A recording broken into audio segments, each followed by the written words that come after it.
ጤና ይስጥልን እንደምን አርፍዳችኋል የተከበራችሁ የፖድካስቱ ቤተሰቦች ሰላም በያላችሁበት ይሁን።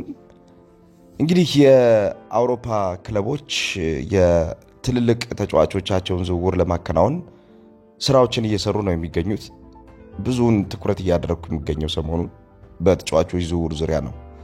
የተጫዋቾች ዝውውር እንግዲህ አሁን እንደምታውቁት የቡድን ግንባታቸውን አጠቃላይ ሂደታቸውን ቅርጻቸውን የሚያስተካክልላቸውና የቡድን ግንባታ ክፍተቶቻቸውን በተለይም ደግሞ ሲዝኑ ሲያሳልፉ የነበሩ ክፍተቶቻቸውን የሚያስተካክሉበት ይሆናል። ለዚህም ነው አሁን ትልልቆቹ ከፍተኛ የሆነ የተጫዋቾች የግዢ ቅርምት ውስጥ የገቡት። በመጨረሻዎቹ ሰዓታቶች ውስጥ ተጫዋቾችን ለማዛወር ያላቸው ፍላጎት አድጎ እንመለከተዋለን። ያልነበሩ ፍላጎቶች ህይወት ዘርተው እንመለከታለን። ያልተጠበቁ ተጫዋቾችም ወደ ተለያዩ ቡድኖች ሲሄዱ እንመለከታለን። ለዚህ ማሳያ የሚሆነው ሪያል ማድሪድ ነው። ቦሩሲያ ዶርትመንድም እንዲሁ ትናንትና ጆብ ቤሊንግሃምን ከሰንደርላንድ አስፈርሟል። የጁዲ ቤሊንግሃምን ታናሽ ወንድም ማለት ነው። አርሰናል፣ ማንቸስተር ዩናይትድ፣ ቼልሲ እንዲሁም በእንግሊዝ ፕሪሚየር ሊግ ሌሎች መደበኛ የሚባሉት መሃል ላይ የሚገኙትን ቡድኖች ራሳቸውን ለማጠናከር ከፍተኛ የሆኑ የተጫዋቾች የዝውውር ስራዎችን እየሰሩ ነው የሚገኙት። ትናንትና በነበረው የፖድካስቱ የመረጃ ጊዜ የሰራሁት አንድ ፕሮግራም ነበር። ያው ብዙዎቻችሁ ሪአክት አድርጋችሁበታል። የማርቲን ዙቢሜንዲ ጉዳይ ነው። ከዙቢሜንዲ ጋር በተያያዘ የተሰራው ፕሮግራም ያልተመቻችሁ የፖድካስቱ ቤተሰቦች እንዳላችሁ እያየው ነው። አው በእርግጥም ይሄ ተጫዋች ለአርሰናል ለመፈረም ተስማምቷል። ይሄ ማለት ተስማምቷል ማለት ግን ፈርሟል ማለት አይደለም። ይሄን መያዝ ያለባችሁ ተስማምቷል። ነገር ግን ለአርሰናል ፈርሟል ማለት አይደለም። በዚህ መሃል ሌሎች ክለቦች አያወሩትም ማለት አይደለም። እንደምታውቁት የተጫዋቾች የፕሪ ኮንትራክቹዋል አግሪመንት የሚባለው ወሳኙ ነገር እንደሆነ ይታወቃል። ይሄም አልተፈጸመም በአርሰናል። በተጫዋቹና በሪያል ሶሴዳድ ክለብ መካከል የተደረገው የቃል ስምምነት አለ። ይሄ ስምምነት በእርግጥ በመካከላቸው ያለው የክለብ ስትራክቸር ከዚህ በፊትም አብረው በተጫዋቾች ዝውውር የሰሩባቸው የዝውውር መንገዶች ተጫዋቾችን ሲያስፈርሙ ያመጡባቸው አካሄዶቻቸው ጤነኛ የሆኑ አካሄዶች ስለሆኑ መተማመኖችም ስላሉ በመካከላቸው የሚቀረውን የሕክምና ምርመራ ማድረግ ለዙቢሜንዲ የመጨረሻው ስራ ነው። ይሄ ሆነ ማለት ግን እዚህ ላይ ፖይንት እንድትይዙልኝ የሚፈልገው ይሄ ሆነ ማለት ግን ይሄንን ተጫዋች በመሃል ገብቶ የማያናግረው ክለብ አይኖርም ማለት አይደለም። ይሄ ከሁለት መንገድ የሚከወን ነው እንድታሰምሩበት የምፈልገው።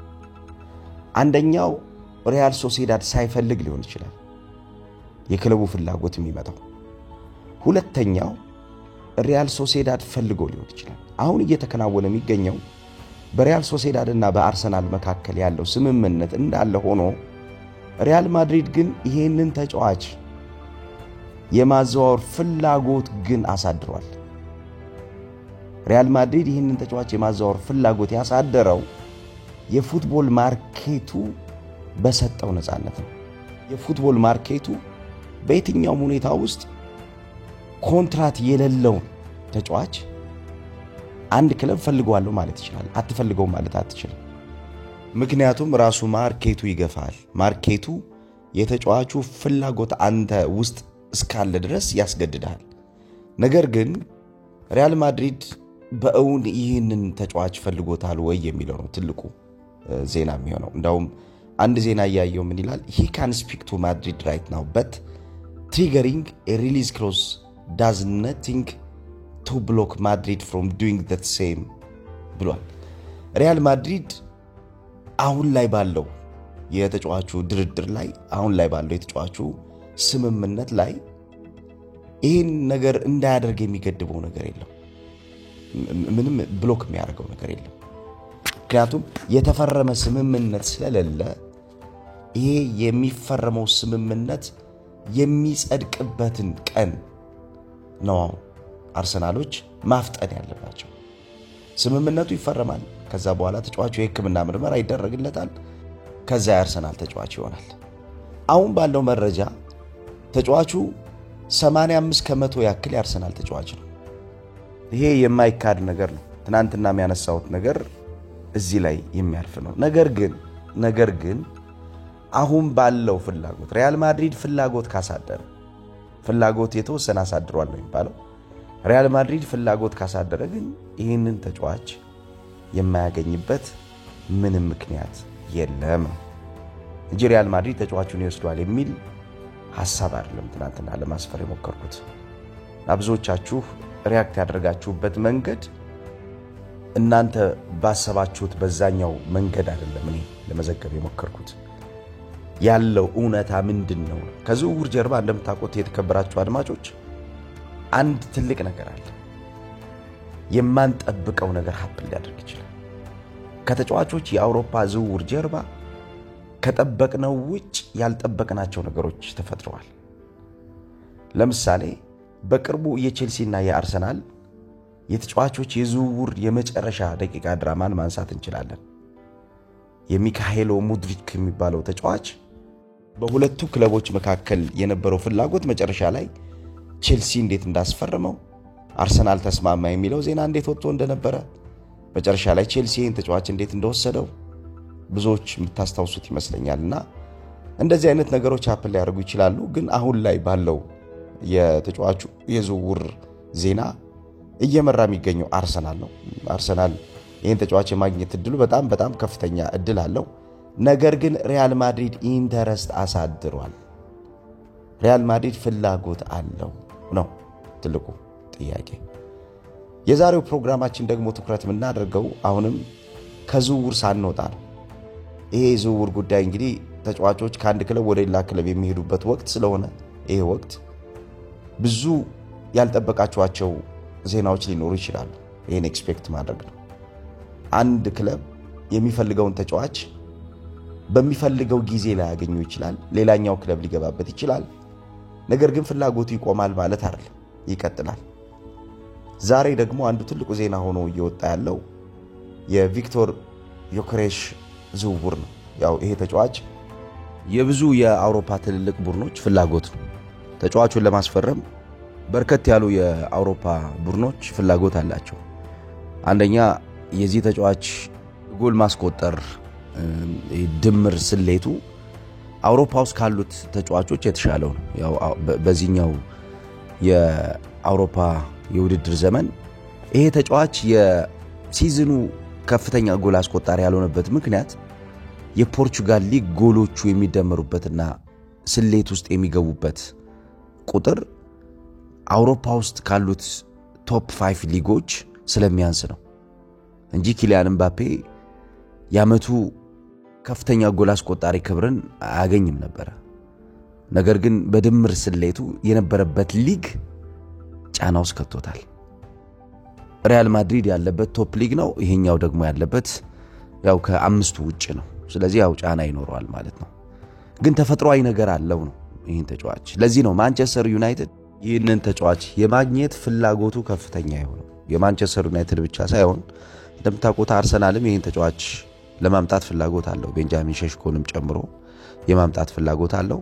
አሁን ደግሞ ዩናይትድ ወደ ቪክቶር ኦሲሜሄን ፊቱን እያዞረ እንደሆነ መረጃዎች ያሳያሉ። ግን አሁን ላይ ዩናይትድ አንድ አጥቂ እንደሚጨምር ግልጽ ነው። ያው የኮኛን ዝውውር ፈጽሟል። ከዚሁ በተጨማሪ ግን አንድ ቶፕ ዩሮፒያን ስትራይከር የማምጣት ፍላጎት አለው። ዩናይትድ በማጥቃት እንቅስቃሴ ውስጥ እንደነ ጋርናቾ አይነት ተጫዋቾችን ይዞ በዚህ ሲዝን እንዴት ሲቸገር እንደነበረ ተመልክተናል። ያው ዊንግ አታኮች ናቸው። ከዊንግ አታክ ባህሪያቶች መካከል ግን የዊንግ ዋይድ አታኩን ወይም ደግሞ አስፍቶ የማጥቃት እንቅስቃሴውን እዛው የሚያቆዩ ተጫዋቾች ግን ንጥረት ነበረበት። ስለዚህ በሁለቱ ስለቶች መቁረጥ ይፈልጋሉ ማለት ነው። አንደኛ ቀጥተኛ ማጥቃትን ይፈልጋሉ፣ ሁለተኛ ደግሞ የቀጥተኛ ማጥቃት እንቅስቃሴ ተመልሶ ደግሞ ሌላ ችግር ውስጥ እንዳይገባ ማጥቃቱን የሚያቆዩ ተጫዋቾች ደግሞ ይፈልጋል። ዮኬሬሽ ባሳለፍነው የውድድር ዓመት የፋይናል ሰርድ ፔኔትሬሽን በጣም ስኬታማው ተጫዋች ነበር። ስኬታማው ነው ፔኔትሬሽኖችን በመፈጸም ወደ ተጋጣሚ አደገኛው ቀጠና በመግባት በአውሮፓ 3ኛው ተጫዋች ነው። እነኚህ የፋይናል ሰርድ አደገኛ ፔኔትሬሽኖች ሊዲንግ ቱ ጎሎች ናቸው፣ ወደ ጎል የሚመሩ ናቸው። እሱ ብቻ ሳይሆን ከፖሴሽንም ጋር በተያያዘ ይሄ ተጫዋች ትልቅ አቅም ያለው ተጫዋች ነው። እንደምታውቁት አብዛኛውን የአውሮፓ እግር ኳስ አሁን ላይ በመናስበው ልክ ጎል ማስቆጠር ብቻ ቤዚክ ነገር አድርጎ የሚፈልግ አይደለም። ጎል ከማስቆጠር በላይ የሚፈልገው ነገር ምንድነው? የጎሉ እንቅስቃሴ ውስጥ መገኘትን ይፈልጋል። የክሊኒካል ፊኒሺንግ የሚባለው ወይም ደግሞ በጣም እንከን የለሽ ጨራሽነት የሚባለው አንድ ትልቅ ነገር ነው። ከእንከን የለሽ ጨራሽነት በተጨማሪ አውሮፓ ውስጥ የሚፈልገው ስትሮንግ ድሪብሊንግ፣ ሶፍት ድሪብሊንግ አለ። በጣም ጠንካራ ድሪብሊንግ ማለትም ፔኔትሬሽን እንድታደርግ የሚፈቅድልህ፣ ፔኔትሬት አድርገህ እንድትሄድ የሚያዘጋጅልህን ጠንካራ ድሪብሊንግ መፍጠር አለብህ። ይሄን ሁሉ ለማድረግ ደግሞ ቦል ኮንትሮሊንግ ላይ በጣም ሙሉ መሆን ይኖርባል። ይሄ ተጫዋች የቦል ኮንትሮሊንግ ቴክኒኮቹ በጣም ይገርማሉ። አንዳንዴ አውሮፓውያን ተጫዋቾች ይታማሉ ይባላል። ልክ እንደ ላቲኖቹ ኳስ ኮንትሮል ለማድረግ ይቸገራሉ ይባላል። ግን በጣም ይደንቃል። ኮንትሮሊንጎቹን ስትመለከቱ በተለይ ይሄ ታይት ኮንትሮሊንጎቹ በጣም ይገርማሉ። እኔ አይቼዋለሁ ብዙ ቪዲዮዎችን ስመለከት በጠባብ የኳስ ቁጥጥር ቀጠና ውስጥ እንዴት ኳሱን ኮንትሮል አድርጎ ዞሮ እንደሚወጣ ብትመለከቱት እውነትም እንግሊዝ ውስጥ መጥቶ የሆነ ነገር ሊያደርግ የሚያስችል ኳሊቲ እንዳለው በግልጽ ይታያል።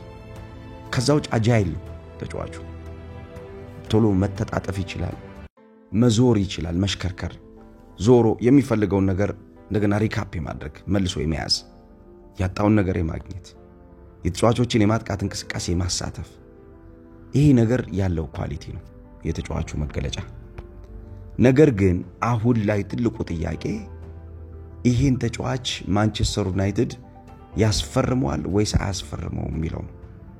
እንግዲህ ትናንትና እንደወጣው መረጃ ከሆነ አሰልጣኝ ሩበን አሞሪም ተጫዋቹን የማስፈረም ፍላጎት አለው። ዩናይትድ ያው እንደምታውቁት በዚህ ሲዝን የአጥቂ ችግር ነበረበት።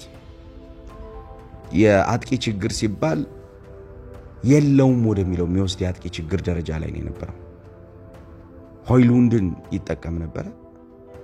ሆይሉንድ ያን ያክል ስኬታማ የሚባል ተጫዋች አይደለም። ኦቢ ማርቲን መጨረሻ ላይ ይመጣ ነበር። እሱም ገና እየተሰራ ያለ ተጫዋች ነው። ስለዚህ በእንግሊዝ ፕሪሚየር ሊግ የተሻለ ቡድን ለመሆን ማንቸስተር ዩናይትድ ኩኛ በቂው አይደለም።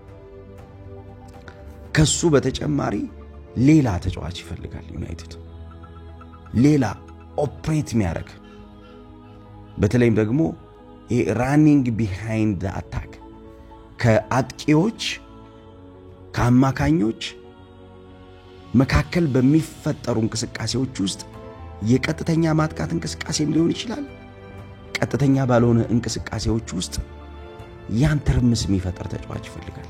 ይሄ ተጫዋች የዛ አይነት ታይፕ ተጫዋች ነው። እንደምታውቁት በማጥቃት እንቅስቃሴ አሰልጣኝ ሩበን አሞሪም የሚጠቀማቸው ሲስተሞች ውስጥ አንዱ ትልቁ ሲስተም ምንድነው? ዲኮይንግ አማካኞችና አጥቂዎችን ይፈልጋል። የማስመሰል ማለት ነው። ወይም ደግሞ ጄነራል በሆነው የእግር ኳስ ቮካቡላሪ ምን ደሚራን ምንለው ማለት ነው። የሶስተኛ ሰው ሩጫዎች የሚባሉት ማለት ነው።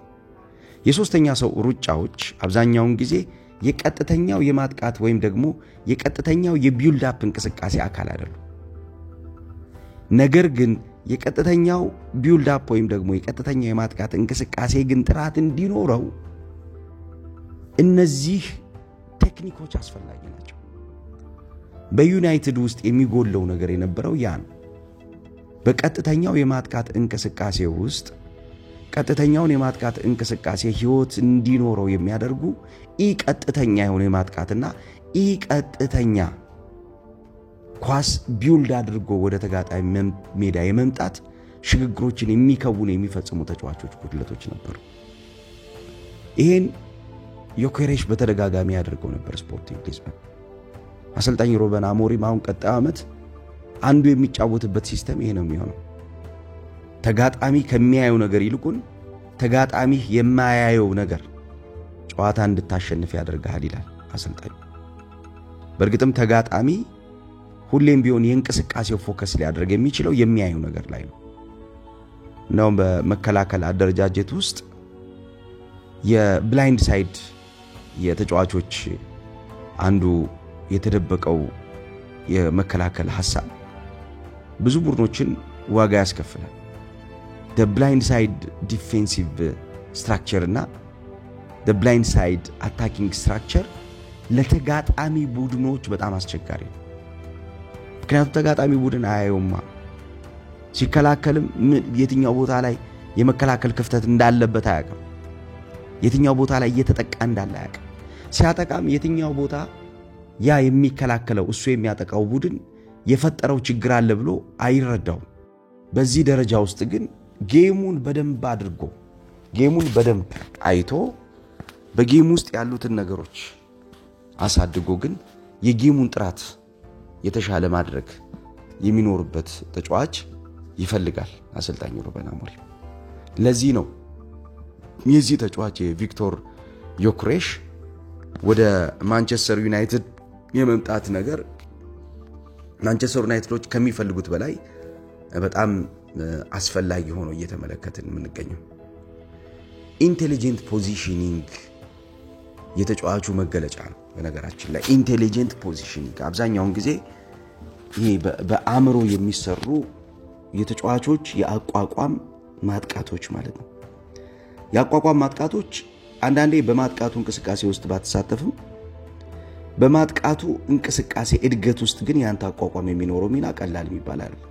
ምክንያቱም እንዴት ማጥቃቱን ማስቀጠል አለብህ የሚለው የሚከተል ነገር ስለሆነ ማለት ነው። ማጥቃቱ የሚቀጥልበት ማጥቃቱ ስለተሳተፍክ ሳይሆን በማጥቃቱ የማጥቃት እንቅስቃሴው አካል ያልሆኑ ማጥቃት አቋቋሞች ላይ ወይም ደግሞ ኢንቴሊጀንት ፖዚሽኒንጎች የሚባሉት ላይ ስትሳተፍ ነው። ኢንቴሊጀንት ፖዚሽኒንግ ላይ ጥሩ ተጫዋች ነው ተጫዋች። አብዛኛውን ሽግግሮቹ አብዛኛውን ከኳስ ውጭ ያሉት ተሳትፎቹ የመጨረሻ የሜዳ ክፍልን የሚያጠቃበት መንገድ የተጫዋቹን ያምሮ ብስለት የሚያሳይ ነው። ስለዚህ ክረምት ላይ ትልቅ ትግል ይጠብቃል ማለት ነው ዩናይትድ። ይህን ተጫዋች ከሌሎች ቡድኖች መንጋጋ አውጥቶ መውሰድ አሰልጣኝ ሩበን አሞሪም በእርግጠኝነት መናገር የሚቻለው ይህን ተጫዋች ይፈልገዋል 100% መናገር ይቻላል። ነገር ግን እንዲሁ በቀላሉ የሚገኝ ተጫዋች እንደማይሆን ያውቃል። ምክንያቱም አውሮፓ ላይ በጣም ፈላጊዎቹ ብዙ ስለሆኑ ማለት ነው። ግን ስፖርቲንግ ሊዝበን ካልቆየ ግን እና ቶሎ ተጫዋቹን የማስፈረም ፍላጎት ያሳደሩ ክለቦች የድርጊት ውሳኔዎቻቸው ከዘገዩ አሁን ቀደም ስናወራ የነበረው የአርሰናል ሁሉ ነገር ጨርሷል ይያል ነው። ግን አርሰናል ተጫዋቹን ለማስፈረምና ተጫዋቹን የግሉ ለማድረግ እየጠበቃቸው ያሉ ነገሮች ለሌላ ለሶስተኛ ወገን እጅ የሚሰጡ ናቸው። ለሌላ የሶስተኛ ወገን በዝውውር ውስጥ የመሳተፍ መጥቶ ይሄን ተጫዋች የመፈለግ ፍላጎት የማሳየት ጫና ይፈጥራል። ይሄ ማለት ተዘዋውሯል ማለት አይደለም። አሁን እናንተ የተረዳችሁበት ተዘዋውሯል በሚለው ነው አይደለም። ግን ኢንተረስቶች አሉ። ስለዚህ የዮኬሬሽም አንዱ ትልቁ ነገር ምንድነው? ቶሎ ዩናይትድ ወደ ድርጊት መምጣት ይኖርበታል። ቶሎ ብሎ ተጫዋቹን ማስፈረም፣ ቶሎ ብሎ አክሽን መውሰድ ልክ ኩኛ ላይ እንዳደረገው አሁንም እዚህ ተጫዋች ላይ እርምጃ መውሰድና የግሉ ማድረግ ማለት ነው። ያ ካልሆነ ግን ባልተጠበቀ መንገድ ሌሎች ክለቦች አሁንም በዝውውሩ ሊሳተፉ የሚችሉበት እድል ይኖራል ማለት ነው። ኋላ ላይ በሌላ መረጃ መለሳለሁ። ስለነበረን ቆይታ ከልብ አመሰግናለሁ። ስለምትሰጡት አስተያየቶች ከልብ አመሰግናለሁ። መልካም ቀን።